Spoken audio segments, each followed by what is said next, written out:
presentamos el panel Convivencia en el ámbito escolar. Escucharemos desafíos actuales en educación, la convivencia en el respeto de la diversidad, a cargo de Eloísa Clase. Eloísa Clase es psicóloga, profesora adjunta de la Facultad de Medicina, Uruguay, ex miembro de la Dirección de Planificación Educativa de Uruguay. A su término escucharemos Aportes para construir convivencia en la escuela, a cargo de la magíster Marta Lescano.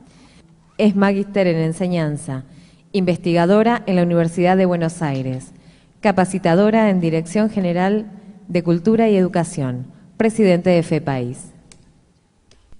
Buenos días. Escuchando a los ponentes de la mañana, y podemos pensar cómo todos, sin conocernos, trabajamos en equipo, en el sentido, en la línea que están ustedes trabajando en los temas de convivencia y la importancia de los vínculos en la educación.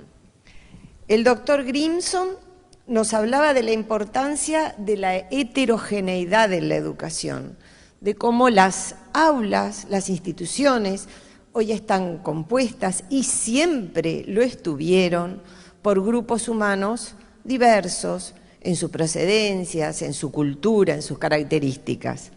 La profesora Salvarese nos aporta cómo la educación está directamente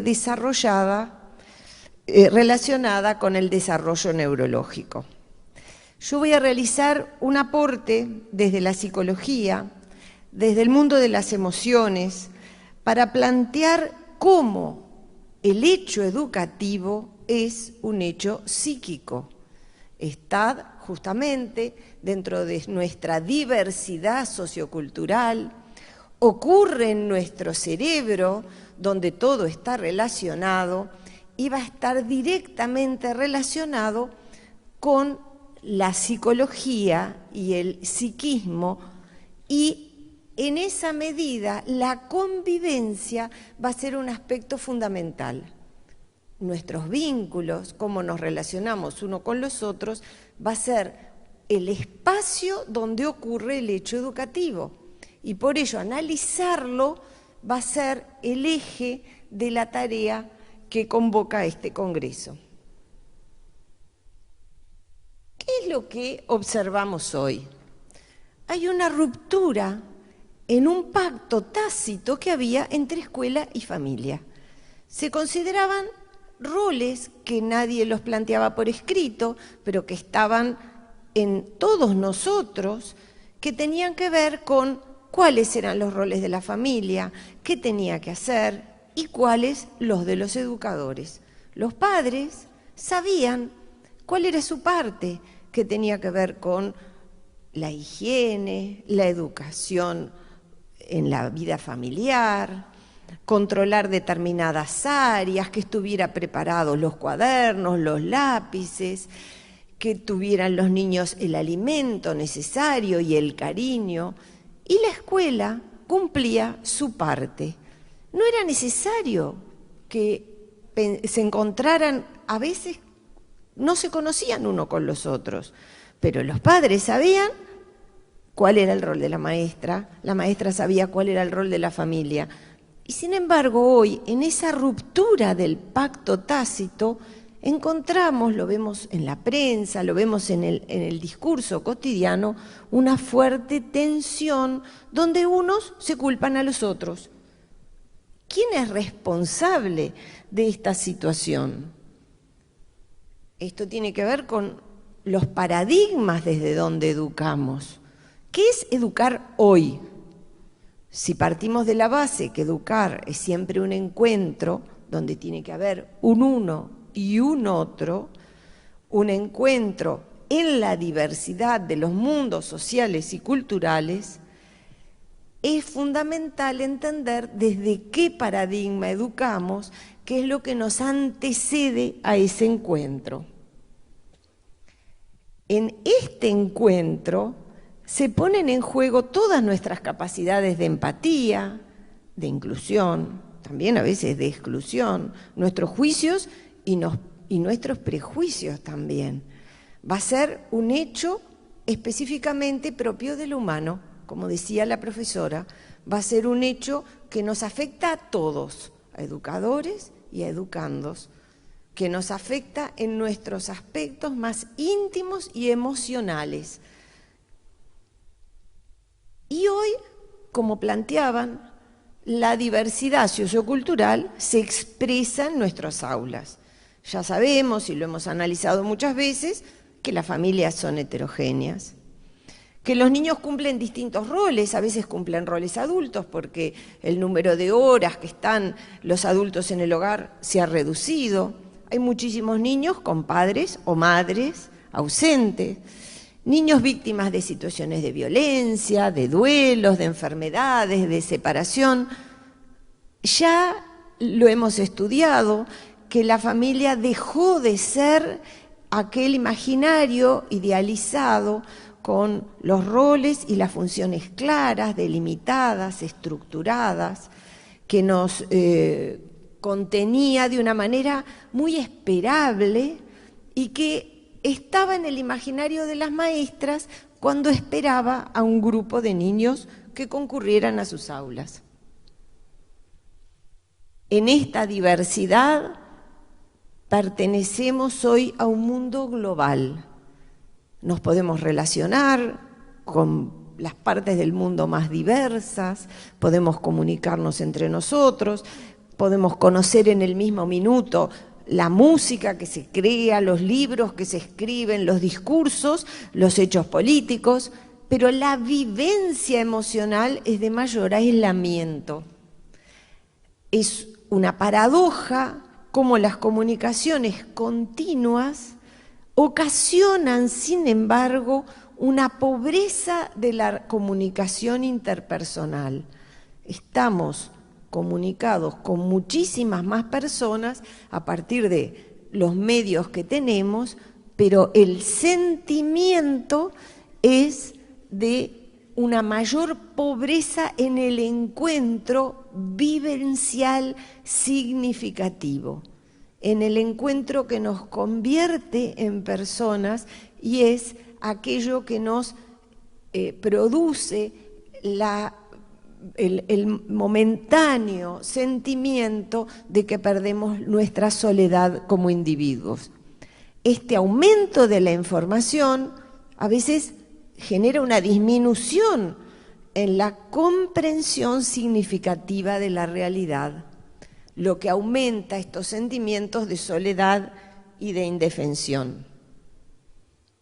¿Y qué sucede a nuestro alrededor en estos cambios familiares? El padre de la sociedad patriarcal ha desaparecido. Nosotros creíamos que era una figura temporal, eterna, pero no fue así. Fue solamente una contingencia histórica que atravesó cientos de años de la humanidad.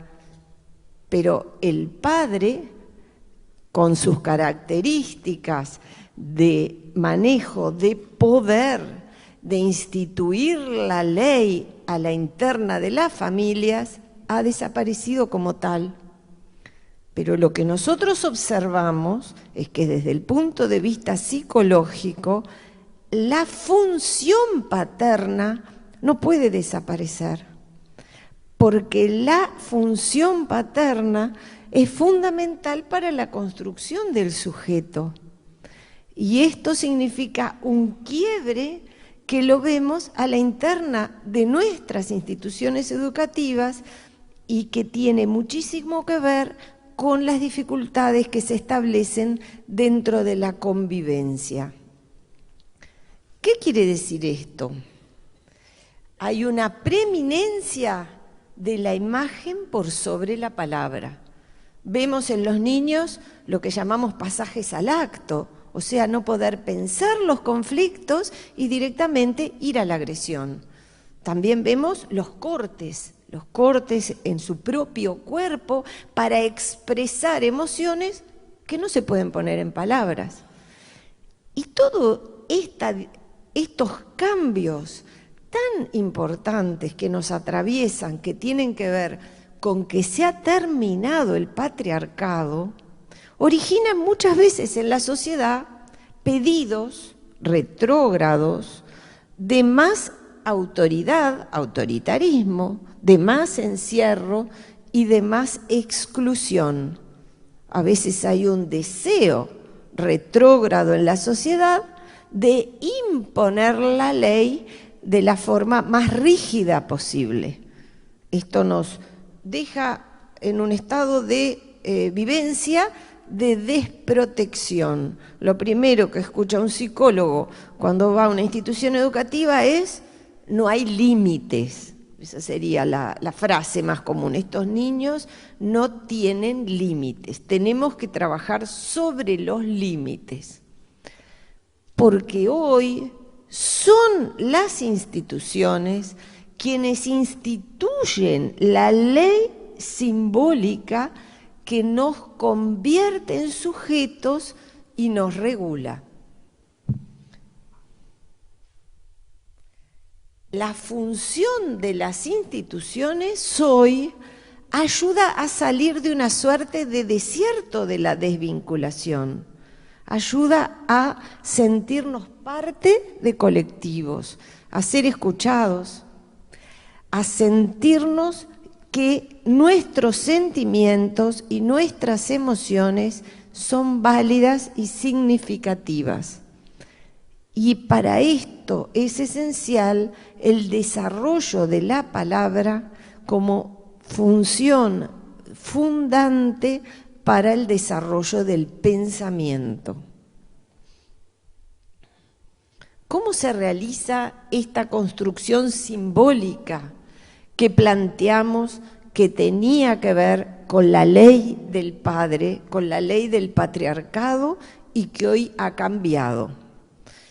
En la construcción del sujeto hay dos roles que son fundamentales a la interna de las familias.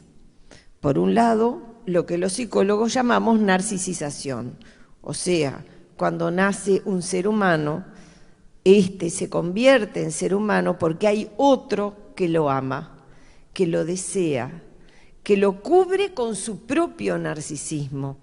Eso es tradicionalmente lo que llamamos la función materna. No quiere decir que la cumplan las mamás. La función materna, que es aportar de su propio narcisismo, es lo que nos hace sentir que nuestros hijos son los más bellos, los más inteligentes, los más maravillosos. Y también esa función materna la cumplen las maestras, cuando narcisizan a sus estudiantes, a sus educandos. La otra función central para la constitución del sujeto es la interdicción. ¿Qué es la interdicción?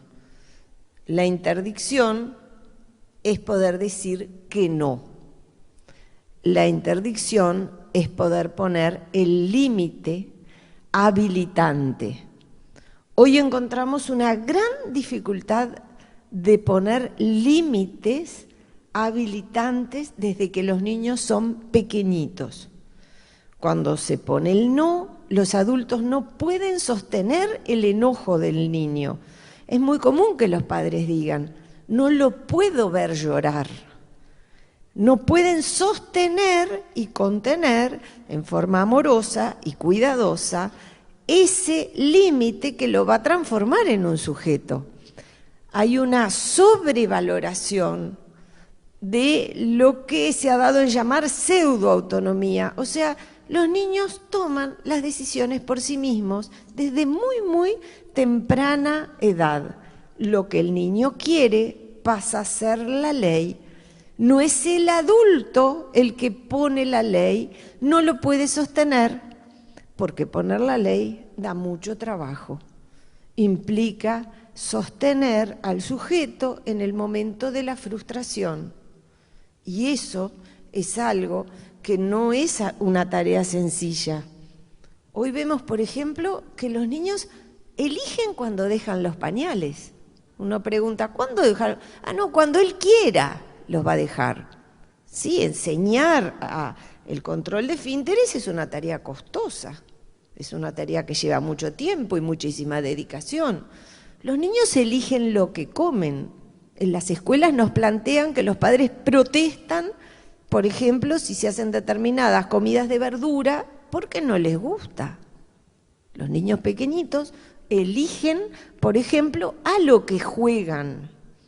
Eligen el tiempo que están frente a una pantalla y lo que ven en esa pantalla. El adulto no es capaz de posicionarse en el rol de decir que no, porque se entiende que el niño solo va a ir eligiendo lo que quiere y la frustración es vivida como una tarea sumamente difícil y dolorosa. Eligen a veces el nombre del hermano, eligen si van a tener más hermanitos. Todo se le pregunta al niño en un plano de igualdad. Hay una dificultad de acompañar a los niños desde un rol adulto asimétrico y justamente cumplir la función educativa.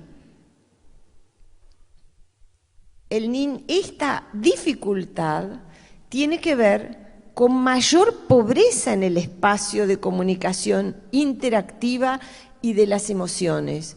Muchas veces observamos que hay determinados roles adultos que ahora lo cumplen las pantallas. Por ejemplo, he visto cuartos de bebitos que van a nacer que ya tienen una televisión como parte de lo que tiene que tener un dormitorio. Porque la función adulta, por ejemplo, de hacer dormir a un niño pequeño es muy trabajosa. Hay que sentarse a su lado, hay que acallar las emociones del día, hay que contarle un cuento, cantarle una canción, taparlo, cobijarlo. Y esa función hoy la cumplen las pantallas. Es lo más común en la clínica. Uno pregunta, ¿cómo se duerme el niño? Viendo la televisión. Deponemos nuestro rol tanto de contener, de narcisizar, como de frustrar y realizar la interdicción, con lo que se dificulta la construcción de un universo simbólico y emocional. Esta dificultad de frustrar al niño significa que no estamos transmitiendo el pasaje entre el principio del placer al principio de realidad. No estamos sosteniendo lo que significa la pérdida de la omnipotencia infantil para habilitar otras potencias sí más reales.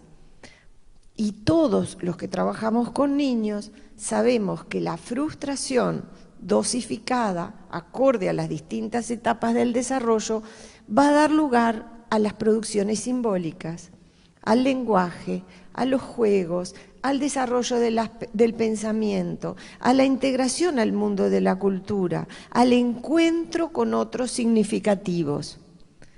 Y se espera que sea la institución la que ponga estos límites, la que ponga la interdicción habilitante para el sujeto.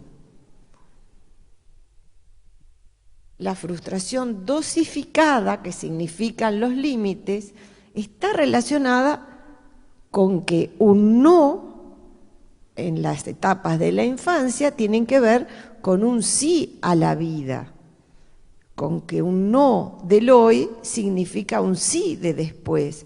Esto en educación es central, porque sabemos que para que se desarrolle el acto educativo es necesario un alto monto de tolerancia a la frustración.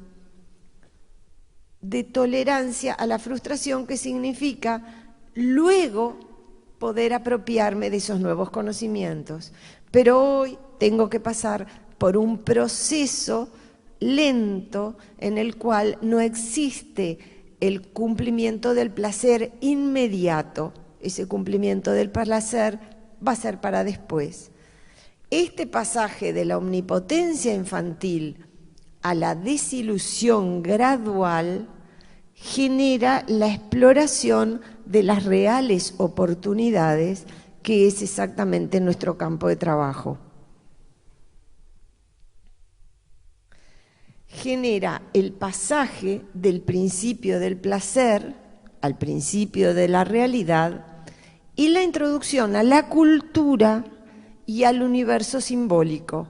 La frustración es lo que nos habilita a ingresar al habla, a la música, a la expresión artística, al encuentro con los demás y al universo todo simbólico que nos rodea y nos impide este pasaje al acto, esta dificultad en la convivencia, estas situaciones de agresividad o de dificultad en cómo trabajamos los conflictos con nosotros mismos y en el vínculo con los demás. Hoy son las instituciones educativas quienes generan el empoderamiento al instituir la función simbólica, que es lo que nos habilita a introducir el aprendizaje y los nuevos conocimientos. Bueno, hasta aquí es el aporte desde la mirada psicológica a este congreso.